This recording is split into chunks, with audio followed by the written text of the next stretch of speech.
progres. Si bos lagi ngerjain kandang.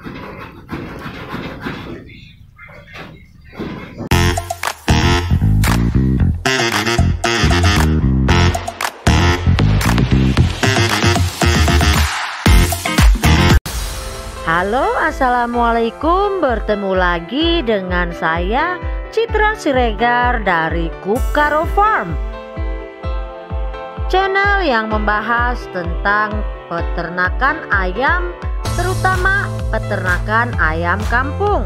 Apa kabar peternak ayam Indonesia? Semoga kita selalu dalam lindungan Allah Subhanahu wa Ta'ala dan dalam keadaan yang sehat tentunya. Pembahasan kita kali ini, kita mau membahas jenis kandang pembesaran yang biayanya, cara pembuatannya itu relatif murah dan bisa gampang kita temukan di mana saja ya. Seperti yang bisa dilihat, ini kandang saya berukuran 2 meter panjang dengan lebar 1 meter, tingginya juga 1 meter. Dipakaikan tempat tenggeran atau tengkrengan sebanyak 2 buah ya di dalamnya. Tengkrengan ini berfungsi untuk melatih otot-otot ayam supaya ayamnya sehat dan tekstur dagingnya itu nanti bisa padat ya. Juga menghemat tempat bagi populasi ayam yang di dalamnya. Ukuran yang saya sebutkan di atas itu adalah ukuran tiap kamar ya. Ini panjangnya ini ada 3 sekat ini ya di sini. Jadi per sekatnya itu tadi 2 meter panjang, lebarnya 1 meter, tingginya juga 2 meter. Itu biasanya saya isi ayam 50 ekor mulai dari usia 1 hingga 3 bulan ya. Itu karena saya tinggal di daerah pegunungan, makanya bisa muat sebegitu banyak. Tapi kalau misalkan Anda tinggalnya di daerah panas, usahakan hanya untuk 40 ekor saja ya, supaya ayamnya itu tidak kepanasan atau terlalu sempit. Dan jenis kandang ini hanya cukup untuk ayam usia 1 sampai 3 bulan. Tidak lebih ya, karena kalau sudah lewat dari 3 bulan tentunya ukuran ini terlalu sempit. Jadi ini semua bahan dinding dan lantainya itu terbuat dari bambu ya. Tapi lantainya itu saya lapis dengan ram kawat. Karena seringkali terjadi itu kaki ayam terjerembab di celah-celah bambu. Dan bambu itu kan tajam ya, jadinya kaki ayam itu cacat atau gampang patah karena tersangkut di celah-celah bambu. Dan kawat ram itu bisa membantu mengurangi resiko kaki ayam patah yang terjepit di antara sela-sela bambu yang tajam. Kandang yang seperti ini termasuk kandang yang ekonomis ya, karena hampir semua bahannya itu terbuat dari bambu.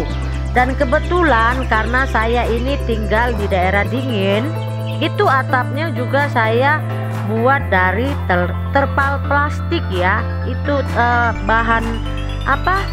Terpal kalau kami nyebutnya di sini. Pokoknya bahan plastik. Itu kalau malam juga saya tutup itu ya bagian depannya dengan terpal plastik, karena daerah saya ini daerah pegunungan. Kalau malam itu di sini bisa sampai 16 derajat, apalagi kalau musim hujan ya. Jadi kalau tidak saya tutup malam, itu ayam bisa kedinginan. Akibat efek kedinginan nanti ayamnya bisa sakit dan itu bisa menghambat pertumbuhan ayam pedaging kita. Jadi ini opsional ya, karena kan beda itu sistem pemeliharaan ayam di daerah panas dan di daerah dingin.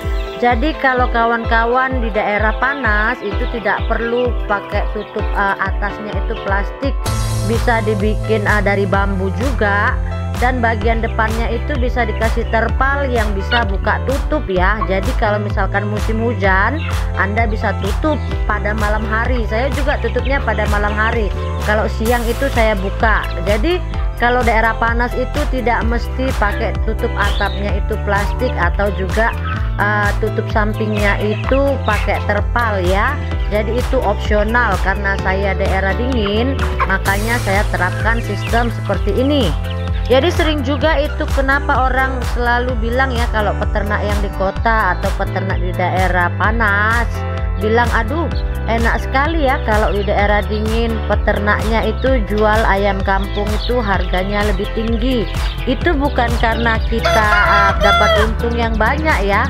Perbedaannya itu antara daerah panas dan daerah dingin, dari FCR pakan yang habis untuk menciptakan bobot 1 kilo antara daerah dingin dan daerah panas itu sudah jauh berbeda ya say.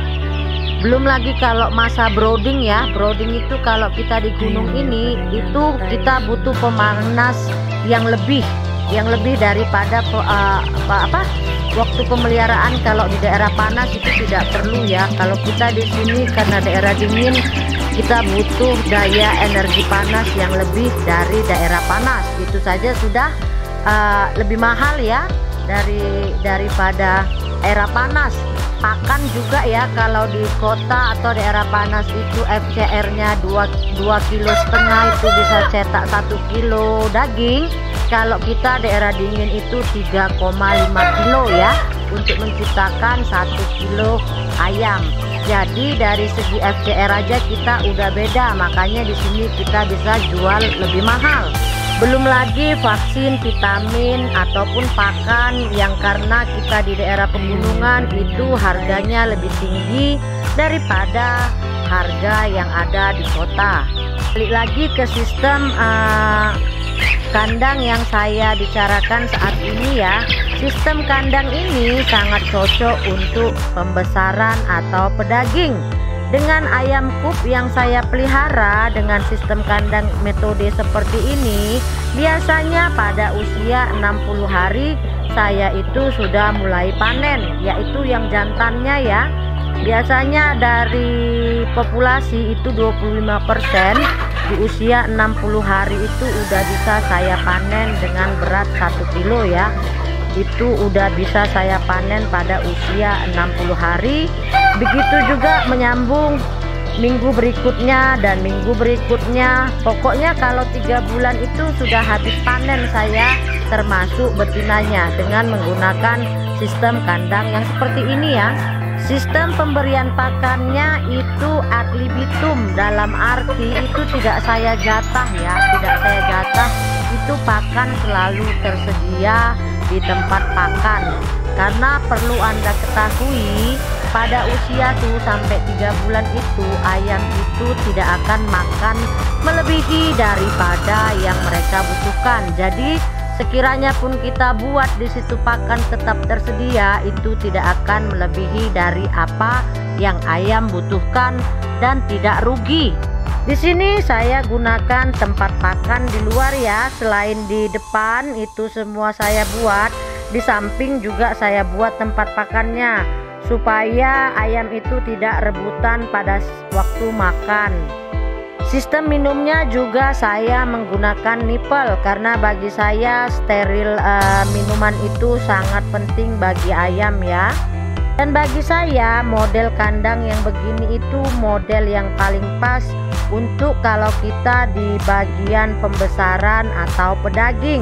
Karena untuk kejar bobot itu ya kita nggak perlu kandang yang lebar-lebar, karena nanti kalau terlalu lebar pun itu kita bobotnya nggak dapet. Karena apa? Karena kalau lokasinya lebar itu ayam ruang lingkupnya juga kan semakin lebar, tempat mainnya semakin lebar, itu berpotensi menghabiskan energi ayam yang seharusnya bisa fokus lari ke bobot. Karena kandang atau tempatnya itu terlalu luas, itu jadinya habis hanya untuk bermain ya. Makanya memang kandang seperti ini itu memang untuk membatasi ruang lingkup ayam sehingga target bobot itu bisa tercapai ya. Terus kalau masalah kotorannya itu saya sekop tiap 3 hari sekali. Lantai bawahnya itu bisa kita beri sekam dan dolomit. Begitu juga lantai dalamnya itu ya. Setiap hari itu kalau pagi bisa kita taburi dolomit sedikit-sedikit ya, tipis-tipis aja, biar di dalam itu tidak lembab dan kotoran yang di dalam itu bisa kering ya. Dengan metode kandang seperti ini diharapkan target kita bisa tercapai dengan maksimal. Jadi demikian dulu konten kita kali ini tentang kandang pembesaran yang optimal. Jangan lupa dukungannya serta like, komen, dan subscribe-nya. Dan jika ini bermanfaat, jangan lupa sharing dengan teman-teman atau keluarga Anda. Semoga apa yang saya sampaikan bisa bermanfaat bagi peternak pemula ataupun teman-teman yang ingin memulai beternak. Sampai jumpa lagi. Salam peternak tidak ribet dari saya, Citra Siregar, Hub Karo Farm. Assalamualaikum.